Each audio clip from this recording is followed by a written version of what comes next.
పని కానీ ఇవన్నీ కూడా ఈరోజు కొన్ని ప్రారంభించుకున్నాము, కొన్ని భూమి పూజ చేస్తున్నాము.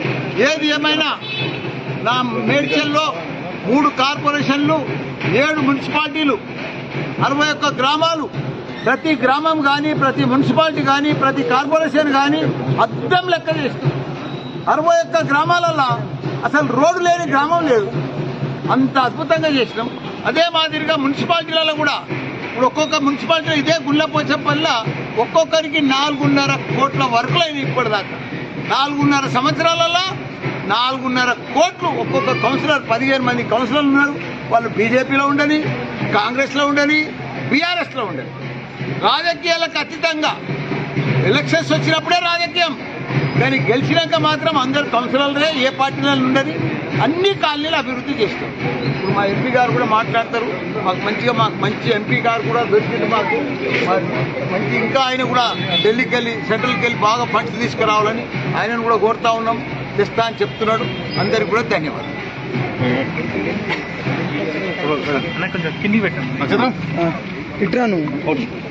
గుళ్ళపోచంపల్లి మున్సిపల్ పరిధిలో చైర్మన్ గారు, వైస్ చైర్మన్ గారు, వాళ్ళ పాలక మండలి, వారితో పాటుగా మా స్థానిక శాసనసభ్యులు మల్లారెడ్డి గారు, మేము 7.5 కోట్ల రూపాయలతో వివిధ డెవలప్మెంటల్ యాక్టివిటీకి ఇవాళ పూర్తయిన వాటికి ఇనాగరేషన్ చేయడం జరిగింది.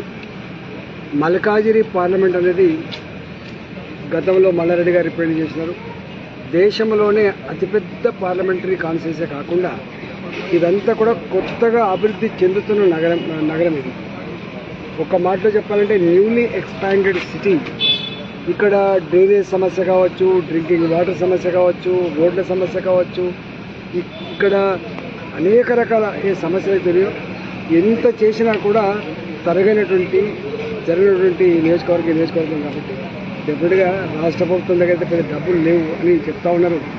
ఇలా కేంద్ర ప్రభుత్వ పరంగా కూడా అదేవిధంగా సిఎస్ఆర్, ఇక్కడ పెద్ద ఇండస్ట్రీస్ ఉంటాయి కాబట్టి సిఎస్ఆర్ కింద కూడా డెఫినెట్గా ప్రజల మౌలిక వసతుల కల్పనలో మేమంతా కూడా కలిసికట్టుగా పనిచేసి మల్కాజిగిరి పార్లమెంటరీ నియోజకవర్గంలో ప్రజల సమస్య తీర్చడంలో మేము ముందు బాగానే ఉంటామని చెప్పి తెలియజేస్తాం.